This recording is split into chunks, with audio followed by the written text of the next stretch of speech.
রাধে রাধে বন্ধুরা, কেমন আছো তোমরা সবাই? আশা করি সবাই খুব ভালো আছো। আমরাও কিন্তু ভগবানের কৃপায় ভালোই আছি। আমার নতুন আরও একটি ব্লগে তোমাদের সবাইকে জানাই অনেক ভালোবাসা, অনেক স্বাগত। আর অনেক অনেক দিদিভাইরা আছো যারা কিন্তু আমার ভিডিওতে এই ময়ূর দেখতে ভীষণ ভালোবাসো। সেই জন্যে ও কিন্তু যখনই উপরে আসে তখনই তোমাদের সঙ্গে শেয়ার করি। আজকে বিকালে আমি বসে বসে একটু ফোন দেখছিলাম, আর ও কিন্তু উপরে এসে ডাকাডাকি করছিল, মানে ওর খিদে পেয়েছে। তারপরে আমি উপরে এসে ওকে গম দিয়েছি, ও কিন্তু সব গম খেয়েছে। খেয়ে এই যে এখন একটু রেস্ট করে তারপরে এই যে চলে যাবে। প্রতিদিন যদি আমি না থাকি আমাকে ডাকে। আর এটা কিন্তু পরের দিন সকালের ভিডিও। ছোলা ভিজিয়েছিলাম, দেখো কত সুন্দর কাজ বেরিয়েছে। এই সয়াবিন আর ছোলা এটা আমার ছেলেকে সকালে দিয়ে দেবো। ও কিন্তু ছোলা টোলা খেয়েছে আর রুটি স্কুলে নিয়ে যাচ্ছে, ভাত কিন্তু খেয়ে গেছে। আমার ছেলেকে কিন্তু সবসময় স্কুলে জানে তো মানে ভাত খাইয়ে পাঠাই আর রুটি লাঞ্চে নিয়ে নিয়ে যায়। রাস্তা কালকে সকালে ঝাড় দিয়েছিলাম, তা আজকে আর না অতটা ময়লা নেই, পরিষ্কার রয়েছে, সেই জন্য আজকে আর ঝাড় দিইনি। কালকে মানে একদিন পরে একদিন ঝাড় দিলে কিন্তু হয়ে যায়। এদিকে বাইককে কিন্তু কম্বল পরানো হয়েছে, মানে শীতকালে বাইক স্টার্ট হতে চায় না, সেই জন্য আমার বর একটা পুরনো কম্বল সেটা বাইকের উপরে দিয়ে রেখেছে। আর আমি কিন্তু স্নান টান করে নিয়েছি। ওই রান্নাবান্না করছিলাম বলে শিবজিতে জল ঢালা হয়নি, সেই জন্য এখন শিবজিতে জল ঢেলে নিচ্ছি। ছেলে কিন্তু চলে গেছে স্কুলে, এখনও কিন্তু কটা বাজে বলবো, 8:30 বাজে হয়তো। আর দেখেছো এখনও কিন্তু মানে মেঘলা মেঘলা রয়েছে। মেঘলা না মানে কুয়াশা, এখনও রোদ ওঠেনি। রোদটা অনেক লেট করে ওঠে, কিন্তু পরে রোদ্দুরে ভালোই তাপ থাকে। এদিকে আমার ঘরটার কিন্তু গোছানো হয়ে গেছে। আমার গোপাল সোনা এই যে বসে বসে এখন খেলা করছে।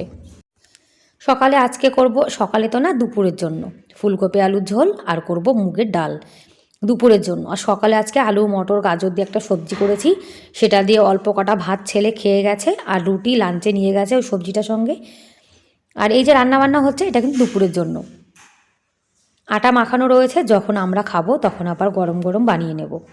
আজকে কিন্তু ফুলকপিটা আমি একটু ভাপিয়ে নিয়ে করেছি। প্রতিদিন তো ফুলকপি ভাজা করে করি, মানে যখনই অন্য সময় করি। তা আজকে ভাবলাম যে ফুলকপি একটু ভাপিয়ে করে দেখি কেমন লাগে। ফুলকপি ভাপিয়ে কিন্তু তারাই বেশিরভাগ করে যাদের ফুলকপিতে বেশি গ্যাস হয়ে যায়। তা আমাদের না ফুলকপি খেলে অতটা গ্যাস হয় না, সেই জন্য আমি ভাপিয়ে করি না।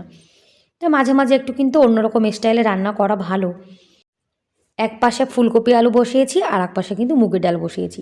এই যে আলু মটর গাজরের সবজি, এটা দিয়ে কিন্তু ছেলে রুটি নিয়ে গেছে স্কুলে। আর এই সবজি দিয়ে কিন্তু রুটিই বেশি ভালো লাগে, একটু মানে কষা কষা মতো করেছি। আর আমার ছোট্ট গোপাল সোনাকে আজকে সকালে কিন্তু মানে রুটি দিয়ে সেবা দেওয়া হবে।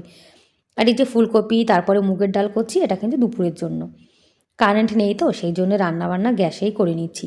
কারেন্ট থাকলে কিন্তু আমার ইন্ডাকশান তারপরে হিটার দুদিকে রান্না হয়ে যায়। তা আমার গ্যাসটা কিন্তু অনেকটাই খরচা কম হয় জানো তো। কিন্তু শীতকালের সময়টা একদম ভালো কারেন্ট দেয় না, সেই জন্য গ্যাসেই রান্নাবান্না করতে হয়। ফুলকপি দেখো হালকা কিন্তু একটু গলে গলে গেছে। নামানোর আগে একটু গরম মশলা দিয়েছি, একদম কিন্তু নিরামিষভাবে রান্না করেছি। আর সকালে আজকে ভাত করিনি, কালকের অল্প কটা ভাত ছিল সেটা দিয়েই কিন্তু ছেলে স্কুলে ভাত খেয়ে গেছে। আর এই যে এখন ভাত করছি এটা কিন্তু দুপুরের জন্য। আর দেখো চালটা দেওয়ার সঙ্গে সঙ্গে জলটা ছিটকে কত দূর চলে গেছে। গোপাল সোনাকে তো বানিয়ে দিয়েছি।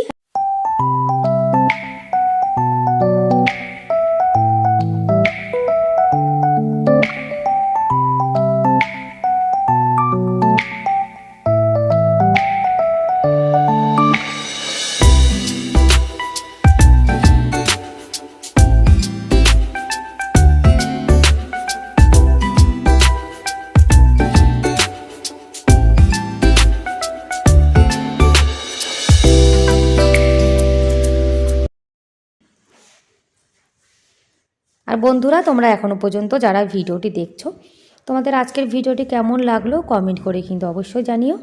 আর ভিডিওর কোনো অংশ যদি তোমাদের একটু হলেও ভালো লেগে থাকে তাহলে প্লিজ একটা লাইক করে দিও। আর আমার চ্যানেলে তোমরা আজকে যারা নতুন আর ভিডিওটি দেখছো, তোমরা যদি এরকম ভিডিও দেখতে ভালোবাসো তাহলে কিন্তু চাইলে আমার এই চ্যানেলটিকে সাবস্ক্রাইব করে আমার এই ছোট্ট পরিবারের পাশে থেকে যেতে পারো। আর এই কাজটি যারা অলরেডি করে দিয়েছো তাদেরকে অসংখ্য ধন্যবাদ। আর তোমরা যে দিদিভাইরা আমার ভিডিও দেখো সুন্দর সুন্দর কমেন্ট করো, ওদেরকে কিন্তু অনেক অনেক ধন্যবাদ, অনেক ভালোবাসা জানাই মন থেকে। আর যে দিদিভাইরা আমার ভিডিও দেখে আমি কিন্তু সেই সব দিদিভাইদের ভিডিও দেখি। আর শীতের বেলায় যেন তো কোনো কাজ তো একদম করতে ইচ্ছা করে না। আর আমি কিন্তু মোটা একটা জ্যাকেট পরে নিয়েছি, মানে এত ঠান্ডা, মানে এমনি সোয়েটার পরলে একদমই শীত মানাচ্ছে না, যার জন্য জ্যাকেট পরে নিয়েছি। আর জ্যাকেটটা পরে জানো তো কোনো কাজ একদম করা যায় না, মানে ভীষণ অসুবিধা হয়। এদিকে জ্যাকেটের হাতটা উপরে হতে চায় না, আর জ্যাকেটটা সবসময় একটা মানে আওয়াজ হয়। সেই জন্য কী করবো বলো, এখন শীত না পরলে তো হবে না, সেই জন্য জ্যাকেটটা পরেই কিন্তু এখন কাজবাজ করে নিচ্ছি। আজকে সকালে রুটি, আলু মটরের সবজি, কালকের একটু লঙ্কা ভাজা ছিল সেটা দিয়ে কিন্তু সকালে খাওয়া দাওয়া করে নিয়েছি। এদিকে মানে ভাত আমার খাওয়াও হয়ে গেছে, ভাতটাও কিন্তু হয়ে গেছে এদিকে। আর দেখো রুটি বানানোর পরে গ্যাস ওভেনটার কী অবস্থা হয়েছে। রুটি বানালে গ্যাস ওভেনটা ভীষণ ভীষণ নোংরা হয়ে যায়। এখন গ্যাস ওভেনটা পরিষ্কার করে নেব। একটু ঠান্ডা হয়েছে তারপরে কিন্তু গ্যাস ওভেনটা পরিষ্কার করে নিচ্ছি। আর ওই যে দেখো সাইডে একটা ছালনি রাখা রয়েছে, ওর মধ্যে কিন্তু আটার গুঁড়ো রয়েছে। আটার গুঁড়োটা একটা প্লাস্টিকে ফেলতে হবে। আটার গুঁড়ো পড়ে থাকলে জানো তো ওর মধ্যে মাঝে মাঝে পিঁপড়ে চলে আসে, সেই জন্য ওখানে রেখে দিয়েছি, একটা প্লাস্টিকে করে ডাস্টবিনে ফেলে দেবো। ভেজা কাপড় দিয়ে গ্যাস ওভেনটা পরিষ্কার করছি। আমি কিন্তু দুদিন আগে মানে ভিম জেল দিয়ে স্ক্রাবার দিয়ে ভালো করে কিন্তু গ্যাস ওভেনটা পরিষ্কার করেছিলাম। প্রতিদিন তো করি না, 2-3 দিন পরে পরে কিন্তু ভিম জেল দিয়ে গ্যাস ওভেনটা পরিষ্কার করে নিই।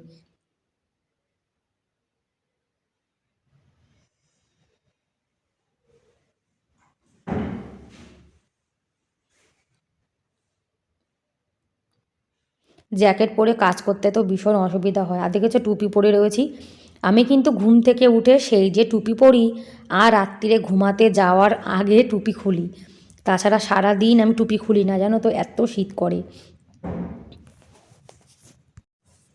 যখন রোদে যাই তখন আবার গরম লাগে, আর যখন ঘরের মধ্যে আসি তখন আবার শীত লাগে। মানে এমন একটা ওয়েদার হয়েছে, শীতটা গেলে না বাঁচি, জানো তো।